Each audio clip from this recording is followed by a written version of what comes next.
Padung ke teman tentera? Siap, 2. 2 ke? Siap. Nak bayuhan? Siap, ada. Demi Allah. Siap, demi Allah. Seorang prajurit TNI AD itu tergantung dari nawa itu, niatnya. Ya kan? Kalau niatnya sudah ada usaha, ngapain ragu? Tentara ini kan ada baterai tes yang harus dilewati. Iya, betul. Fisik, kesehatan, psikologi.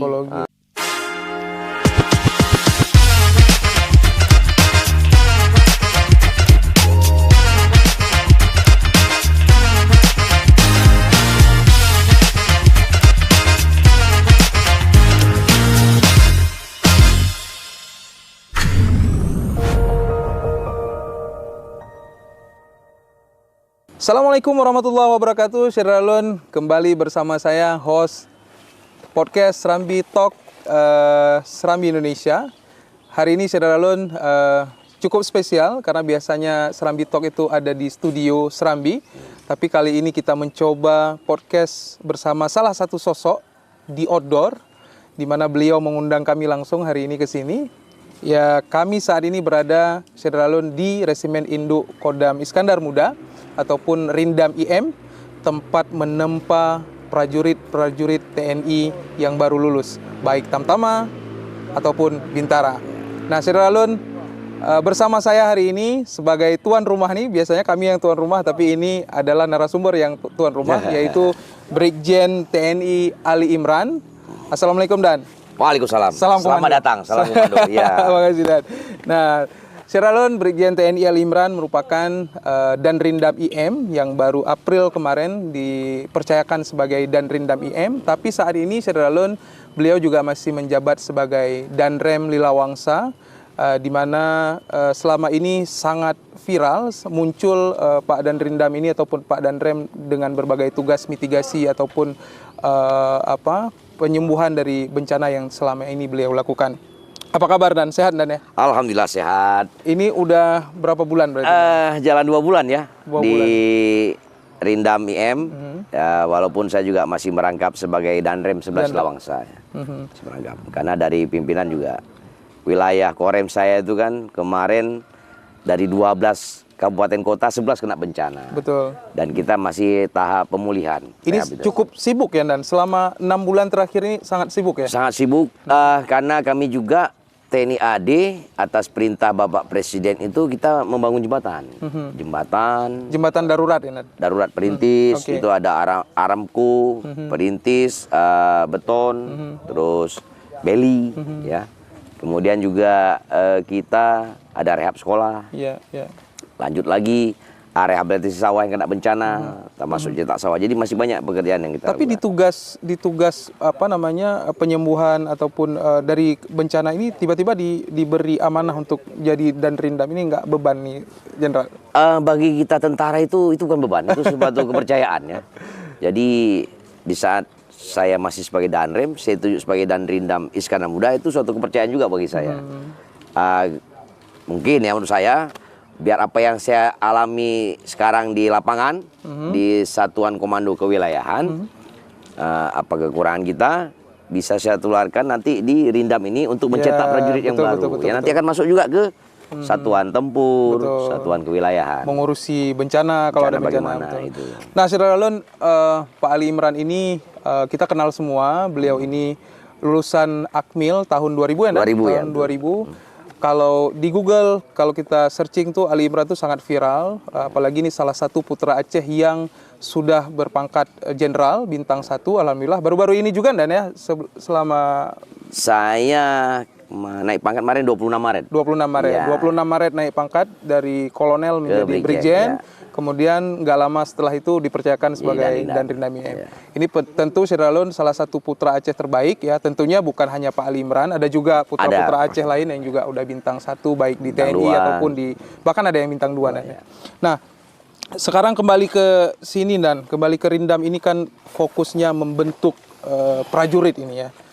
Tentunya ini ada perbedaan cara kerja selama ini karena di Satuan Kewilayahan. Apa sebenarnya perbedaan yang paling mendasar ketika komandan dipercayakan sebagai Danrindam? Kalau saya sebagai Danrem ya, saya itu kan mengoperasionalkan prajurit-prajurit yang telah lulus dari pendidikan. baik pendidikan dasar, kejuruan, dan mereka pernah di satuan tempur lalu masuk di kewilayahan. Sedangkan di Rindam, saya ini kan mendidik yang tadinya masyarakat sipil menjadi seorang tentara. Betul. Jadi saya ibaratnya memulai dari nol lagi. Jadi juru masak saya. Memulai dari nol lagi. Pasti ada perbedaan, Dan? Oh jelas. Karena kita kan dengan sumber daya yang ada, yang telah melewati seleksi, masuk tentara, baik Tamtama, Bintara. Jadi kita latih agar mereka nanti ke depan bisa sama dengan yang sekarang sudah organik efektif di satuan kewilayahan dan satuan tempur. Nah, kira-kira kalau beban tugas, Dan, sebagai Danrem ataupun Danrindam ini beban di mana, Dan? Lebih berat di mana? Saya kira sama ya. Cuman mungkin kalau Danrem karena ada tanggung jawab wilayah, itu yang agak lebih berat. Kalau Danrindam kan lingkupnya hanya di Matai saja, dari Satriannya. Kalau Danrem itu kan wilayahnya, seperti saya yang tadi saya bilang, saya ada 12 kabupaten kota, ada 9 kodim. Ya, wilayah saya sangat luas. Itu ya bebannya yang mungkin yang lebih agak berat ya. Kalau Rindam fokus ya, Dan? Di sini fokus satu tempat ya. Nah, Komandan, kita flashback sebentar nih, profil Komandan lah. Tahun 2000 itu lulus Akmil ya, lulus Akmil. Bisa nggak, Dan, diceritakan bagaimana perjuangan, motivasinya apa, dan itu tes keberapa, Dan, langsung lolos atau seperti apa? Saya ini kan lahir dari keluarga besar ABRI ya dulu ya. Kebetulan kakek saya, bapak saya itu kepolisian, anggota kepolisian. Ya. Dan saya ini lahir besar di Banda Aceh. Walaupun asli saya ini kan orang Biren ya. Asli Biren. Bapak saya itu Pesangan, Matang Gelumpang 2, ibu saya Gedung Alu, Kota Biren.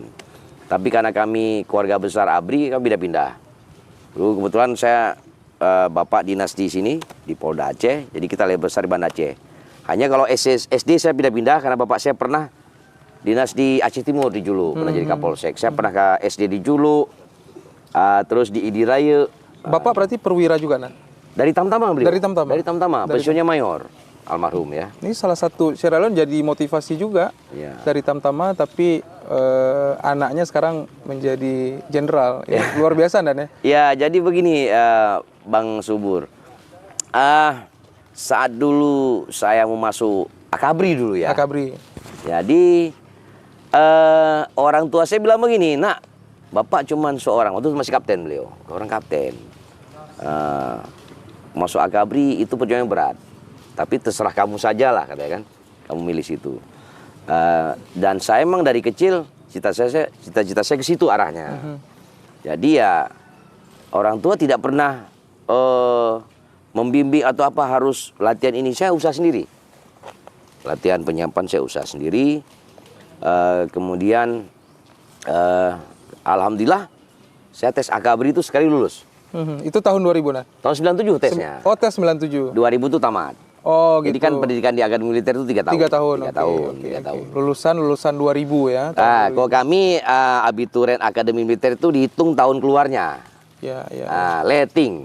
Ya. Berarti jenderal masih Akabri ya, belum masih Akabri sih. Masih Akabri ya. Jadi kita daftarnya Akabri. Daftar nanti, Akabri, keluarnya Akmil. Nanti begitu lulus baru nanti ada masuk mana Akmil, AL, AU atau Akpol berdasarkan psikologi. Gitu. Nah, kiatnya apa saat itu, Jenderal? Jadi nggak sama seperti saat ini. Kalau sekarang mungkin lebih mudah ya belajar, bisa lihat di internet bagaimana olahraganya, bagaimana melatih fisiknya, latih psikologi segala macam ya. Pengetahuan umum. Kalau dulu gimana, Jenderal? Kalau dulu itu ya karena kita jauh di Aceh. Jadi waktu saya SMA itu kan saya SMA 3 Banda Aceh ya. Nah, di situ. Kalau tiap tahun tuh ada senior yang tarunan itu cuti ke sekolah. Kita sering nanya itu, Bang gimana tes Akabri itu gimana? Apa yang dites? Jadi ya itu saja yang kita tanya. Mungkin ada asam aptanya, besi itu kan, kesehatan apa harus dijaga. Itu sih kita tanyakan. Ya di samping itu Bapak ada juga mengarahkan tapi tidak eksplisit ya secara khusus ya. Hanya secara garis besar aja dia mengarahkan. Dan intinya kemauan kita juga, Bang. Kemauan kita. Iya, kita mau nggak? Kita nggak bisa memaksa kita harus masuk. Tapi tadi cerita Bapak kan sempat bukan pesimis ya, Jenderal. Maksudnya lebih ke Akabri itu sulit loh, bla bla bla. Tapi ketika Jenderal dinyatakan lulus, gimana respon bapak dan ibu? Bapak saya almarhum tuh orangnya keras ya. Sangat keras almarhum. Ya keras orang tua zaman dulu ya. Jadi saya pertama kali lihat bapak saya nangis tuh waktu saya lulus Akabri. Oke. Nah, waktu saya pertama saya lihat bapak saya nangis. Ya mungkin beliau nggak duga ya. Saya kebetulan bungsu di keluarga. Sebenarnya di atas saya ada kakak, sama di bawah saya ada adik cewek, udah meninggal dua-duanya. Jadi saya paling bungsu. Jadi ya di situ saya lihat beliau tuh, wah bisa juga kamu lulus ya. Karena jauh dari Aceh ya. Iya, Dulu betul. kan sedikit tuh. Paling cuma 6, satu letting orang Aceh ya. Kalau yang darat tuh 3. Jadi sedikit yang lulus. Kalau sekarang udah banyak. Udah banyak. Itu. Jenderal sendiri saat lulus itu memang optimis lulus, ada rasa apa terkejut juga atau seperti apa saat itu? Ya kita saat tes itu tetap ikut apa namanya itu ya? UMPTN ya? Dulu UMPTN ya. Ya. Kok sekarang apa? UTBK. UTBK ya. Tetap saya ikut. Cuman karena saya fokusnya ke Akabri, jadi kok kayak kawan saya tuh siapa tuh yang di Serambi tuh, Dudu, Adi Teguh. Bang Teguh. Dia ikut bimbel Teguh tuh kan, kok saya enggak. Itu kan ada Bima Fika, Ganesha. Ya. Saya enggak. Jadi kita lebih fokus ke Akmil. Tapi tetap ikut UMPTN. Walaupun ternyata UMPTN nggak lulus juga. Karena zaman itu kan CAT-nya tuh kan dibolong apa? Dibulatin pakai ya. pensil 2B. Pensil 2B. Keluar dikit lingkaran nggak kebaca itu zaman itu ya. Komputer ya, Iya, baru mulai komputer ya. Nah, berarti setelah lulus Jenderal sebagai salah satu lulusan Akmil saat itu, tugas pertama di mana? Jadi kita lulus Akmil itu ada pendidikan kecambangan, kejuruan. Contoh saya kan infanteri nih, koropnya. Dia itu ada infanteri, kavaleri, armet, arhanut, banyak lah itu ya. Saya lulus infanteri dulu. Setelah pendidikan infanteri, kita nanti habis itu diseleksi. Untuk masuk Kopassus, Kostrat. Nah itu ada seleksinya. Kebetulan saya ikut yang seleksi Kopassus. Jadi habis sarcap, kemudian saya ikut pendidikan Kopassus di Batu Jajar. Jadi dinas pertama saya itu di grup 1 Serang. Grup 1 Serang. Banten. Ya. Oke. Nah, Jenderal juga Jenderal juga meniti karir berarti dari bawah Jenderal ya. Pernah kalau nggak salah juga pernah di Pas Pampres ya, Nak? Pernah. Pas Pampres, pernah Dandim Tangerang. Jadi ya? saya menghabiskan waktu lama saya itu dari Letnan 2 sampai Mayor. Setelah Sesko itu saya di Kopassus 15 tahun. Dan itu di luar Aceh? Jadi Jakarta. Ya, di Jakarta Serang, ya. Pernah di Batu Jajar. Habis dari Kopassus saya sempat di BAIS, ya, Badan Intelijen Strategis. Kemudian saya pindah ke Pas Pampres. Di Pas Pampres saya dari Komandan Detasemen Markas sampai Wadan Grup D. Dari situ baru saya jadi ke Dandim Tangerang, Jakarta. Itu masih Dandim Letkol atau udah kolonel? Iya, jabatan kolonel. Tipe kodimnya tipe A. Tipe A. Ya. Seperti di sini Dandim KBA. Oh iya, tipe A. Nah dari Tangerang langsung ke Danrem. Tidak, saya pindah ke Pus Intelat. Pusat Intelijen Angkatan Darat 4 bulan, baru kemudian saya ditunjuk di Danrem Bilawangsa. April 2024. Udah 2 tahun lebih juga Dan. Udah 2 tahun lebih saya. Nggak terasa juga ya. Iya. Kita ngomong-ngomong soal Rindam nih, Dan, karena Jenderal sekarang ditugaskan untuk mencetak prajurit TNI yang handal ya, yang setia pada NKRI. Sebenarnya apa ini yang Komandan persiapkan sekarang setelah mungkin punya strategi seperti dulu strategi saat Jenderal dipercayakan sebagai Danrem. Nah kalau sekarang sudah di Danrindam punya nggak strategi? Oh ini mau melakukan ini ke depan, visi misinya lah gitu.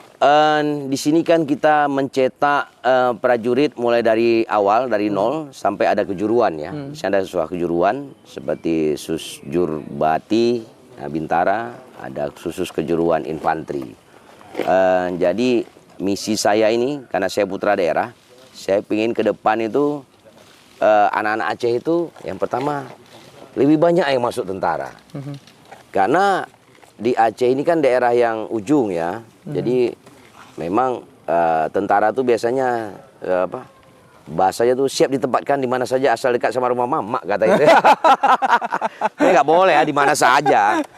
Jadi kan Aceh itu biar putra daerah banyak masuk. Apalagi sekarang ada pengembangan yon teritorial pembangunan, ya kan, membuka kesempatan putra daerah. Sudah banyak dispensasi. Yang tadinya tinggi badan 160, sekarang 158 boleh tamtama. Terus usianya tadi batasnya 22, sekarang sampai 24 masih boleh. Itu maksudnya biar banyak pemuda yang masuk tentara, TNI AD, karena kita lagi pengembangan kekuatan. Artinya peluang putra Aceh untuk menjadi prajurit TNI itu cukup besar artinya? Cukup besar. Cukup besar. Dan saya kira ini kesempatan bagi anak-anak Aceh ya, masuk TNI AD terutama. Karena sekarang porsi yang dibuka sangat besar sekali penerimaan. Ini aja Catam ini lagi latihan ini Catam pertama. Ini sebentar lagi selesai dia. Nanti abis ini ada lagi pembukaan lagi. Ini kalau Bintara udah selesai. Sudah selesai, ini lagi weaving sekarang, lagi tes. Ada lagi nanti. Artinya dalam setahun itu kalau Rindam IM ataupun Kodam IM itu bisa buka sampai beberapa kali, Jenderal? Bisa sampai 4-5 kali ya. 5 kali, baik Tamtama ataupun Bintara gitu. Iya. Kalau Akmil sekali, 2 kali. Akmil itu kan tes saja di sini. Nanti pendidikannya di Magelang. Di Magelang. Ya, nah, apa kiat Jenderal nih dalam membentuk putra daerah, ya putra daerah Aceh, ya putra Aceh asli yang lulus TNI itu untuk menjadi prajurit TNI yang tangguh lah, yang siap mengawal NKRI dari ujung barat. Ujung barat. Jadi gini Bang, kebetulan karena saya juga Danrem ya. Kalau kita di teritorial tuh di Kodim tuh kita buka seperti pembinaan. Ada kampanye kreatif ke sekolah yang berminat masuk tentara. Nanti ada pembinaan di Kodim. Di Kodim. Yang kita titik fokus tuh pembinaan di fisik. Fisik. Nanti saat kesehatan nanti kita konsulkan sama-sama di Kesdam. Kemudian ada psikologi. Karena masuk tentara ini kan ada baterai tes yang harus dilewati. Iya, betul. Fisik, kesehatan, psikologi.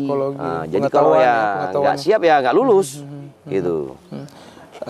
Tapi kalau untuk instruktur yang ada di sini, Jenderal, mungkin apakah selama ini sudah ada arahan dari Jenderal langsung? Apa kira-kira yang paling Jenderal tekankan untuk membentuk para casis ini menjadi prajurit TNI yang tangguh? Saya selalu mengatakan ke pelatih-pelatih saya bahwa sekarang sudah era yang lebih modern ya. Jadi pelatihan militer itu lebih fokus ke membentuk gimana prajurit itu lebih profesional baik secara fisik, pengetahuan, dan keterampilan.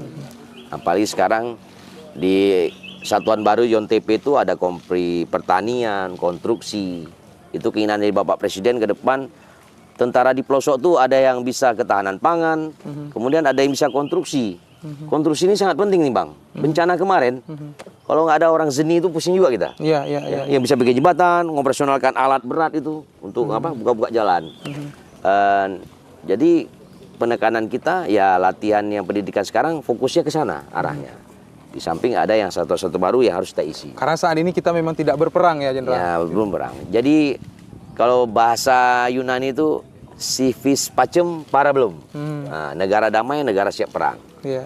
Jadi kalau kita perang itu butuh apa? Pertama postur pertahanan kita, prajurit kita, satuan kita. Lalu apa? Kalau perang selain munisi, senjata, logistik. Mungkin pernah baca sejarah Sultan Agung menyerang Batavia. Kenapa gagal? Karena prajuritnya lapar. Logistiknya dibakar sama Belanda tuh, gudang-gudang logistik. Nah, itu yang dimaksud dengan ketahanan pangan. Jadi kalau kita siap menghadapi bencana, negara kita tuh kecukupan pangannya harus ada dulu. Ini selaras dengan cita-cita Pak Presiden tentunya ya? Iya, betul. Iya.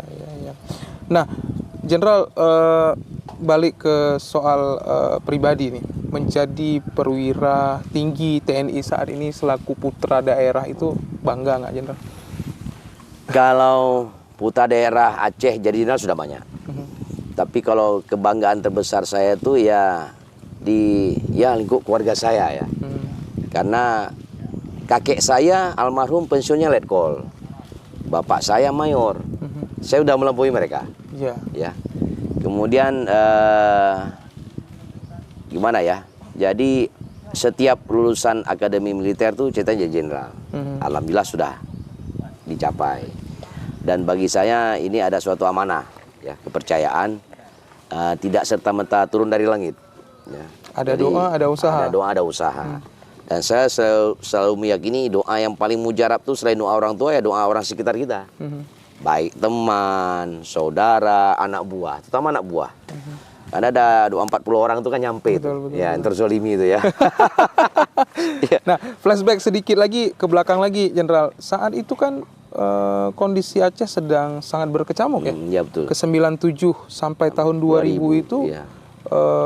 udah darurat belum ya? Darurat militer itu 2003 2003. ya. Ya. Nah, ini dilema tidak, Jenderal, menjadi seorang putra daerah dengan ada konflik juga yang sedang terjadi di Aceh, kemudian mendaftar sebagai TNI saat itu ya, Jenderal? Waktu saya daftar itu Aceh belum ini ya, belum ribut 97. Belum ribut ya. Mulai ribut itu 98 ya.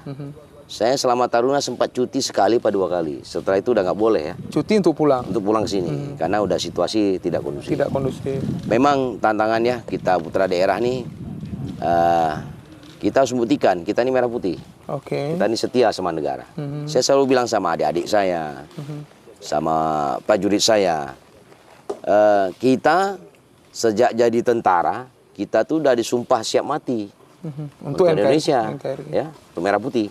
Nggak ada lagi tawar menawar, Oke. ya kan? Itu udah sumpah mati, ya kan? Kalau sebuahnya saya di Kopassus itu apa? Lebih baik pulang nama daripada gagal di medan laga, ya kan? Ya emang disumpah. Jadi sumpah itu kita pegang terus. Itu. Apa kita putar daerah kita buktikan. Itu saja. Tidak ada pengaruh saat itu, pengaruh dari apa sekitar untuk mendaftar? Tidak Enggak ada. Saya kan di Jakarta, di Magelang ya. Oh, Nggak ada di pengaruh. Cuman ya biasalah kalau kita baca, tapi dulu kan nggak ada medsos ya. Ya, dulu nggak ada Tidak medsos. berita, wah Aceh jadi begini ya. Kenapa jadi begini Aceh? Tapi alhamdulillah kan 2005 udah damai kita. Sudah damai. Dan saya berharap juga perdamaian itu Abadi. dalam Karena bingkai NKRI. Betul, karena susah kalau konflik lagi, Jenderal. Susah. Jangan berharap lah, udah cukup lah. Ya, udah cukup ya. Mungkin yang sekarang teriak-teriak tuh apa dia nggak mengalami kali ya. Udah cukup Nah, lah. Jenderal melihat background Aceh nih. Aceh ini kan masyarakatnya keras ya, keras, susah diatur mungkin ya. Ya. TNI kan juga tegas dia. Nah, berarti ini peluang masyarakat Aceh sendiri, pemuda-pemuda Aceh untuk mendaftar sebagai prajurit artinya besar dong. Kalau susah diatur saya kurang setuju juga. Tidak. Tegas. Hanya memang watak kita keras ya. Orang Aceh ya, tanya sama Aceh lah, depe lah, gereh ya. Hanya perlu dialog sama komunikasi yang lebih, maksudnya lebih cair. Lebih cair ya. Karena orang kita idenya bagus, cuma implementasinya perlu secara gimana ya, lebih terurai, terperinci. Aceh ini kan dulu hebat, ya. Cuman jangan kita selalu melihat dulu. Sekarang bagaimana Aceh ini biar hebat? Ya anak-anak muda inilah, ya. Kadang kita lihat anak muda banyak menghabiskan waktu yang tidak penting, ya. Duduk lama-lama di kedai kopi, ada main judol. Itu suatu masalah baru tuh judol tuh ya. Anak muda tuh, itu dari situ berawal jadi kriminal. Nyuri itu, nyuri ini, ya kan. Terlibat obat-obatan, ya kan. Saya juga pernah jadi anak muda, tapi kita nggak senakal itu ya. Itu juga sebenarnya tergantung orang tua juga, Bang. Bapak saya tuh keras orangnya. Bagaimana pendidikan keluarganya ya, pendidikan keluarga. Saya dulu keluar rumah aja kalau nggak diizinkan nggak boleh, malah kena pukul kan? Kena pukul. Ya orang tua zaman dulu ya, mau campingnya nggak boleh. Lagi boh lamun begini ya, boh lamun. Anjir lebih tahu. Anjir lebih tahu, ya kan? Tapi setelah waktu itu, ya namanya anak muda sempat, ya kibanyo aja tajak camping aja. Tapi di situ setelah saya di posisi ini saya mengerti. Coba dulu orang tua saya lepas saja, mungkin saya nggak jadi orang juga. Ikut terpengaruh enggak itu. Gitu. Nah sekarang Jenderal di pangkat perwira tinggi di TNI dan juga putra daerah dan kemudian memimpin Rindam IM ini, ada nggak kiat-kiat khusus terutama bagi calon-calon prajurit ini yang memang anak Aceh? Ya di saat setiap musim tes itu ya, mau Catam, Caba, Akmil, itu bukan lagi rahasia umum. Banyak yang WA saya itu ya, WhatsApp, minta rekom lah. Oh, Pak Komandan, ya dari keluarga juga, anak kebunnya, anak tulutnya segala macam. Saya selalu bilang, siapkan dulu anaknya. Ini masuk tentara, bukan masuk pegawai di kantoran. Dia ada tes fisik, kesehatan. Karena pendidikan militer berat. Nih saya di belakang ini gini. Latihannya begini nih. Iya. Kalau Harus bisa. Kalau fisiknya nggak siap, ini baru yang paling mudah ya. Ini materi paling mudah menurut saya nih. Tapi kalau dia fisiknya nggak sehat, nggak siap, mana bisa dia mengikuti pendidikan begini. Betul. Jadi jangan berharap rekomendasi memang nggak ada. Justru nanti kalau udah dapat rekom, lulus pas ikut latihan udah nggak Nggak sanggup. kuat, banyak sakit Nggak nanti, kuat, iya. sakit, sayang. Iya. Ya. Jadi ya saya contohkan anak saya sendiri. Anak saya aja nggak lulus tahun lalu Akmil. Iya. Dan saya tidak minta tolong mana-mana, ya udah emang nggak lulus, ya sudah, biar Itu aja. udah berapa kali ikut tes? Baru sekali, besok nggak mau lagi deh emang. Nggak mau dia. Tapi selama ini juga latihan terus ya? Cuman dia pengen kuliah, cuma saya bilang ya tetap jaga badan lah, lari lah. Lari. Cuma di kuliah badannya kayak tong loh. Gitu. Nah kemudian kalau kiat-kiat khusus mungkin biar ini harus latihan ini, itu ada nggak dari jenderal untuk calon-calon prajurit TNI dari Aceh? Mungkin harus latihan fisik, larinya Fisik sekian. pertama dulu ya. Fisik ya. Kalau lari Karena- dibutuhkan itu berapa ini, jenderal? Larinya berapa menit? Kalau kita itu kan ada namanya tes kesamaptaan jasmani ya. Lari itu 12 menit. 12 menit. Kalau usia masih 12 menit. 12 18, menit itu harus mencapai berapa? minimal tuh 7 putaran. 7 2.800 ya. Nah, minimal ya. Lebih bagus di atas itu lebih bagus. Bisa 3.000 12 menit. Ada namanya ring stroke. Ring stroke. Ring stroke itu 18 tuh bagus.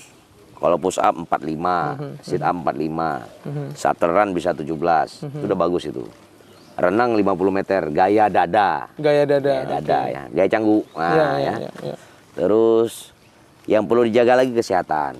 Kesehatan penting ya, kesehatan. Saya lihat anak muda suka nongkrong malam di kedai kopi. Itu kan nanti kok dicek SGOT, SGPT jelek. Karena tidurnya berantakan ya. Oh, terus kok dia masih SMA udah merokok, paru-parunya di ronsen jelek. Jadi ya dijaga kesehatannya puasa.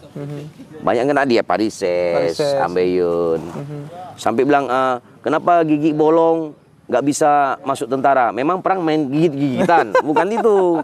Karena kalau orang sakit ada bolong gigi, nanti kan kambuh. Kalau lagi pendidikan sekolah, sakit gigi itu kan sangat mengganggu. Betul. Makanya diharapkan ya dari gigi udah sehat. Jadi nggak ada gangguan kesehatan. Oke, berarti tadi soal lari ya, lari, renang itu harus sesuai, kemudian juga kesehatan. Setelah itu kalau pengetahuan umum psikologi itu gimana, Jenderal? Psikologi itu kan dia ada baterainya ya. Itu yang ngerti orang psikologi. Kalau kayak saya juga tidak mengerti. Itu banyak tuh materi tesnya. Ya, ada angka koran segala macam ya kan. Terus akademik itu yang umum, pengetahuan umum, ada bahasa Inggris. Itu kalau level perwira. Kalau bintara tantama saya kira enggak lah. Pengetahuan umum. Ya sampai ditanya apa gunung tertinggi di Aceh, Guru T kan. Mana Loser itu kan. Ya, itu masa itu nggak tahu kan. Ya. Artinya Jenderal untuk menjadi seorang prajurit TNI itu tidak serta-merta bisa, artinya harus ada persiapan. Harus belajar baik pengetahuan umum, kemudian latihan fisik juga tadi, lari, renang. Kalau latihan menembak belum ya, Jenderal? Belum lah, nanti kalau udah lulus baru.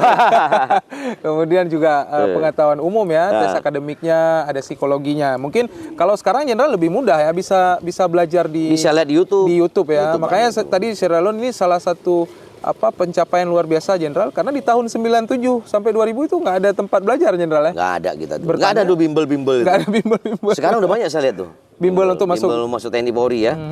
Tapi mereka membocorkan ini nggak, Jenderal? Nggak ya? Tapi kan soal berubah terus. Paling nggak kan orang tahu, oh begini materinya. Ya kalau kayak tes lari kan ya itu aja, nggak ada yang berubah. Lari 12 menit, pull up. Soal yang tes untuk pengetahuan itu yang pasti berubah terus lah. Nah, ada yang bilang nih, Jenderal, ini kita mau konfirmasi juga nih, Sierralon, katanya masuk TNI ini harus berbayar, harus menyogok, segini baru lulus, baik yang mulai dari Tamtama, Bintara, apalagi Akmil nih, Jenderal. Ini gimana, Jenderal? Bisa mungkin di kesempatan kali ini Jenderal juga bisa menjawab. Kami Serambi juga butuh dong jawaban itu, Jenderal. Itu juga ya. Saya sudah berapa kali mengumumkan dari tahun lalu tuh ya. Silakan WA saya. Siapa sih yang dibayar itu orangnya? Kita mau tangkap juga. Tapi biasanya orang yang bayar itu karena lulus ya diam aja. Takutnya anaknya dikeluarkan. Ini tiba-tiba bayar masuk dikeluarkan nanti kan? Nyogok. Kita pengen tahu siapa sebenarnya itu. Karena nggak boleh, memang nggak ada ya. Cuma membuka rantai ini seperti apa namanya, bola salju tuh ya, susah. Kotak Pandora gitu ya. Saya juga pengen tahu siapa sebenarnya itu yang bayar-bayar itu. Kalau misalnya konsul, bayar ada. Contoh Oke, begini. bimbingan ya. Enggak. Ini mau check up ke Kesdam. Harus Ya. bayar dong. Ya kan cek lab bayar. Itu. Paling 1 juta sampai 2 juta. Ya segitulah. Segitu. Cek lengkap itu kan. Atau di Biomed di mana tuh?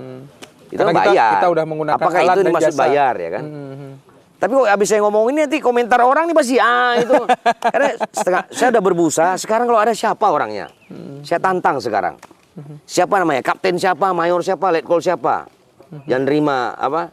Duit itu. Saya tangkap langsung orangnya. Kita proses. Kalau perlu kita pecat. Itu.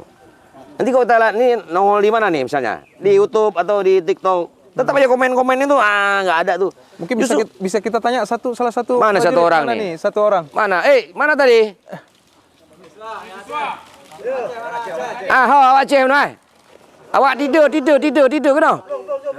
Pelung. Ya. Nyo tak tanya Dia mana? bahasa Aceh. Nak payah babude ai. Baik babude. Ya. Nanti kan timbak dong loh. Masuk Pak, kamera Aceh. dong, masuk Ya. kamera. Buka helm, bah de bak mak di rumah. Ai. Pak Kampung. Siap, Pululu, Tita. Kecamatan Tita. Pak. Pululu, Kecamatan Tita. Waktu masuk tentara bayar nggak? Siap, tidak, gratis. Gratis. Siap. Berapa kali tes? Siap, 2. Berani sumpah demi Allah. Berani sumpah demi Allah. Siap, Islam kan? siap, Islam. Kalau melanggar sumpah, Berdosa. dosa. Siap, Kena karma, betul? siap. Ya. Nyawa rumahnya yo. Siap, Simpang Mamplam. Simpang Mamplam. Simpang Siap. Mamplam. Padung ke teman tentara? Siap, 2. 2 ke? Siap. Nak bayuhan? Siap, ana. Demi Allah. Siap, demi Allah. Kan ike kana lon jenderalnya. Siap, mana? Betul. Siap, betul. Ya. Ya ini. Iya. Ya ini baru 2. Siap. Ya. Siapa nggak tuh mereka berbohong ya? Mereka tanggung resiko. Resiko sendiri. Resiko sendiri. Ya. Waktu tes tentara ikut bimbel nggak? Siap, tidak. Oh nggak ikut bimbel. Siap, tidak. Latihannya gimana? Nanti latihan fisik sendiri. Sendiri. Siap. Ini? Siap. Bimbel waktu tes polisi. Oh itu tes polisi. Siap. Ya sama materinya kan? Siap, sama. Oke. Ya. Mereka persiapan dia. Betul. Ya kan? Waktu kalah pertama kenapa? Siap. Kurang berat badan. Kurang berat badan. Kesehatan berarti. Masuk Ya ke pasti nggak kesehatan. lulus. Iya kesehatan. Kalah pertama kenapa? Siap, kesehatan juga. Kesehatannya apa? Siap, gigi juga. Gigi saya bilang tadi. Iya, betul. Betul kan? Bang Musabur. Iya, betul. Ya. Jadi pemeriksa ya itu. Kalau gigi nggak lulus, akhirnya berobat betul? Siap, betul. Dicabut. Siap, Habis itu lulus kan? Siap. Udah selesai. Mungkin itu waktu cabut dia bayar ke dokter, dibilang bayar kan. Nah, capek juga kita kan. Sebenarnya yang bayar siapa ini? Makanya saya tantang sekarang siapa sih oknumnya di Kodam IM ini yang terima bayar. Itu saya tantang. Siap. Jangan takut. Sumber saya tutup namanya aman. Ya, yang penting ada buktikan gimana kapan bayarnya. Iya, Ya, iya. itu. Ya, Oke, balik ya. Siap. Ya, balik. Sehat Terima ya? kasih. Nah sakit, Hana? siap. Hana. Hana, oke. Siap. Gimana? Ya, Siap. ya, balik. Nah, ini berarti sudah Saudara Lon barusan dipanggil langsung ya. Memang kebetulan nih yang dipanggil betul-betul Putra Aceh. Terace, awak titu siglingan Sirotu Simpang Mamplam. Simpang Mamplam. Biren, kampung lu ya. Tapi lah aduri. Anak kakak Aduri. Oke. Nah, berarti Jenderal ini berarti terbuka ya. Maksudnya masuk TNI itu memang siapa saja bisa mendaftar. Iya. Semua mempunyai kesempatan yang sama dong. Berarti. Ya. Nggak ada kong kali kong, nggak ada sogok menyogok segala macam ya Jenderal. Ya tadi kan saya tanya, lulus dia 2 kali tes. Kenapa nggak lulus? Yang pertama berat badan. Yang satu kurang. gigi. Yang tadi gigi. Habis itu dia berobat. Lulus. Lulus. Ya, berat badan mungkin juga ada nambah yang Nah, tadi. nambah dia. Mungkin lihat Pak Jo pun sate matang awak Mamplam Pak Jo. Nah, kalau misalnya ke depan nih Jenderal, ada pemuda Aceh nih yang ragu nih untuk lulus sebagai prajurit TNI nih, mungkin kayak kurang pede lah, ataupun alah nggak mungkin lah kita lolos, kita anak kampung segala macam. Ini saran Jenderal seperti apa? Yang pertama masuk menjadi seorang prajurit TNI AD itu tergantung dari nawa itu niatnya, ya kan? Kalau niatnya sudah ada usaha, ngapain ragu? Ya gagal biasa lah itu, ya. Nah, hidup itu kan nggak semuanya harus lurus. Ada naik, ada turun, ada belok, ya kan? Ada lurus. Jadi jangan ada keraguan menurut saya. Coba saja kalau ada hal yang kurang jelas bisa tanyakan, di situ ada Kodim, ada Koramil, ya kan. Terus jangan mau tergiur tuh. Oh bisa nanti saya urus. lulus. Saya dekat sama Pak Ali. Cuman mau ada foto saya berdua dia itu. Oh saya dekat. Saya kan siapa ajak foto ya saya terima aja. Ya kan saya nggak kenal. Ada acara Pak Ali foto ya. Mungkin foto itu digunakan untuk nipu orang. Artinya berarti ini Syed Alon nggak boleh percaya sama siapapun. Kalau pengalaman Jenderal dulu 97 sampai 2000 pas saat tes itu ada nggak pengalaman nggak mengenakan, pengalaman ya tidak enak lah perjuangan, bisa nggak diceritakan di kesempatan ini? Ada pernah mengalami itu nggak? Sudah lama ya, hampir 30 tahun lalu ya. 30 Agak tahun lupa juga saya 97. Tapi yang jelas zaman itu tes memang sangat ketat ya. Apalagi kalau MI, mental ideologi. Kita tuh kan harus cek nih calon siswa ini, apa ada terlibat organisasi terlarang, ya kan? Nggak boleh. Nggak boleh. Itu sangat screeningnya sangat ketat, gitu. Zaman itu ya. Gitu. Ya sekarang masih tetap berlaku. Cuman ya tadi Bang Subur bilang, sekarang kan tinggal buka YouTube dia lihat gimana tes itu sudah ada. Bisa Bimbel belajar sudah banyak. Ya. Nggak harus ikut bimbel pun, mungkin di internet juga banyak ya soal. Tadi ada yang bilang dia nggak ikut bimbel. Nggak ikut bimbel, tapi Iya, lulus. Lulus. Nggak tahu dia di mana di caranya tuh. Nawaitunya kuat berarti. Bagus dia. Biasanya anak-anak kampung ini yang lebih fight ya. Kok saya lihat ya. Karena dia ingin merubah nasib. Betul, ya mungkin motivasi itu Kan kalau masuk tentara otomatis dia punya gaji tetap, ya kan? punya tunjangan. Punya tunjangan. Yang penting niat dulu, niat dan kemauan, gitu. Kalau cuman tidur aja chat langit ya, melumpuh, melimpi, mana bisa? Ikut tes aja. Ikut tes aja, ya. Tiba-tiba luluh, aneh nah. Ya kan Allah memberikan rezeki sesuai dengan keringat kita keluarkan, ya kan? Nah ini Jenderal melihat sekarang ini antusias masyarakat ataupun pemuda Aceh sendiri yang mengikut tes TNI tinggi atau enggak sebenarnya? Sangat tinggi ya. Sangat tinggi ya. Ini contoh, apa namanya? Gak usah yang TNI, yang sekarang lagi buka apa tuh? SPPI ya? SPPI ya. KDKMP. Itu kemarin daftar online Aceh itu ada sekitar berapa tuh ya? 30-an ribu ya, saya lupa juga. Aceh aja ya? Dan yang masih lanjut tuh sekitar 4 ribuan. Ini SPPI sama juga ini. Banyak WA juga. Padahal itu ada tes CAT kan? Yang berbasis komputer kan langsung keluar nilainya tuh. Sekarang kan udah ada tes yang model begitu ya? Online ya. Online, jadi nggak lulus ya ketahuan, nggak bisa lagi. Ya. Kalau di sini berarti di Rindam kita ini yang dibentuk cuman Tamtama sama Bintara. Itu aja. Tamtama ini latihannya berapa bulan, Jenderal? Sekarang Tamtama Bintara sama ya. Pendidikan dasarnya 2 bulan. 2 bulan. 2 bulan fokus di Rindam. Di Rindam. Nanti ada baru kejuruan. Kejuruan itu juga tergantung pilihannya kemana ya? Cabangannya. Kecabangannya ada infanteri, kavaleri, armet, Arhanud.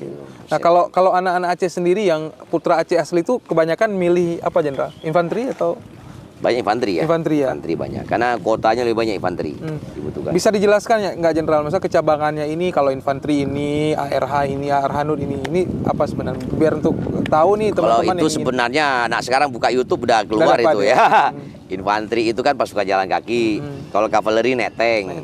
Kalau armet tembak meriam. Kalau Arhanud rudal. Pomnya Mbak. Mbak Jalan. Polisi militer ya. Polisi militer ya. Polisi militer. Tapi anak-anak Aceh tuh kebanyakan infanteri, Jenderal. Banyak infanteri. Banyak infanteri ya. Itu kalau kejuruan dari sini mereka pindah kemana, Jenderal? Setelah 2 bulan? Kalau dia infanteri di sini di Tiro. Tapi kalau dia kavaleri, armet, Arhanud pendidikannya di Bandung. Itu ditanggung juga sama pemerintah. Arhanud di Malang, ditanggung gratis sampai selesai pendidikan ya. Nah, pendidikan kecabangan atau kejuruan ini berapa lama, Jenderal? 2 bulan. 2 bulan juga. 2 bulan, ya. Berarti total semua 4 chassis 4 bulan ya. 4 bulan. Dari dia dulu, 2 bulan itu setelah dilantik udah ada gaji. Oh, gitu. Iya. Berarti selama di Rindam sudah punya gaji. Uang saku. Uang saku. Kamu surek ini. Kamu surek ini. Tapi nanti kalau dia sudah lulus sudah ada gaji. Jadi butuh dia pendidikan kejuruan cabangan sudah pegang gaji dia. 2 bulan udah pegang gaji. 2 bulan. Ya. Setelah 4 bulan penempatan ya, penempatan. Ini penempatan. Nah, ini juga menarik, Jenderal. Mereka ini yang lulus baik Tamtama, misalnya putra Aceh nih lulus di tes Aceh, wilayah Aceh. Apakah penempatannya juga akan di Aceh atau keluar Aceh?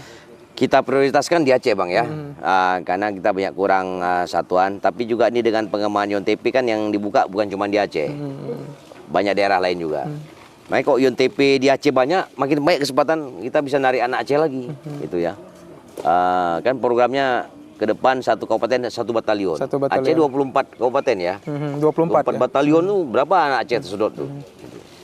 Gitu, Bang. Nah, satu lagi Jenderal, dari teman-teman ataupun pemuda yang mungkin tes Tamtama ya, mungkin pernah tes di Bintara, rezeki di Bintara, kemudian tes di Tamtama lulus. Nah, ini ada kesempatan nggak suatu saat mereka jadi Bintara ataupun yang tes Bintara Ada. jadi perwira? Nanti mereka kan setelah dinas sekian tahun, kalau dia Tamtama udah pangkat Praka, udah bisa ikut Cabarek namanya. Cabarek namanya. Cabar reguler.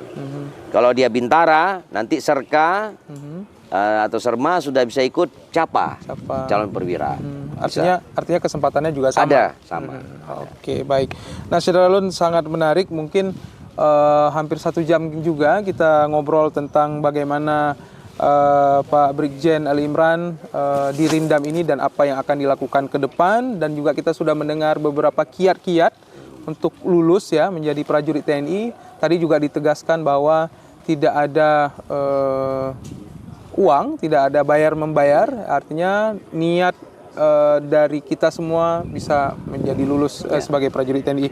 Nah, Jenderal, mungkin untuk sesi terakhir ada imbauan khusus nih buat pemuda-pemuda Aceh nih yang akan mengikuti tes atau yang belum lulus atau yang seperti apa? Silakan, Jenderal. Buat para pemuda Aceh, ya pesan saya jika ingin jadi tentara, berusahalah dan ada niat ya, serta upaya ya. Karena Tuhan itu kan maha menentukan takdir orang. Ya, tidak ada berpikir wah ini nggak bisa, pasti bisa. Insya Allah bisa. Yang penting ada niat, ada usaha. Karena saya sendiri ya dipulangkan ke sini ke kampung untuk menarik minat pemuda Aceh itu biar banyak bergabung ke TNI AD khususnya ya, agar negara kita ini makin banyak pemuda daerah yang mendapat kesempatan mengabdi kepada negara Kesatuan Republik Indonesia. Itu saja mungkin dari saya. Oke, baik. Terima kasih, Jenderal. Terima kasih waktunya hari ini sudah menerima kami di Rindam IM dalam sesi podcast Rambi Talk hari ini. Luar biasa, kita sudah mendapatkan banyak pencerahan, baik trik-trik ataupun kiat-kiat juga soal isu masuk sebagai prajurit TNI tadi. Kita doakan Syederalun semoga Brigjen TNI Ali Imran terus meroket karirnya, karena ini salah satu kebanggaan bagi kita juga, putra daerah yang kini jadi perwira tinggi di TNI dan juga mendapatkan jabatan strategis di Kodam IM. Terima kasih Jenderal sudah menerima kami. Kapan nyanyi ini kita? Baik, terima kasih Syederalun. Nah, penyanyi yang sudah menonton ini, soal nyanyi nanti. Terima kasih, saya Supurdani dan Brigjen TNI Ali Imran mohon undur diri di podcast ini. Assalamualaikum warahmatullahi wabarakatuh.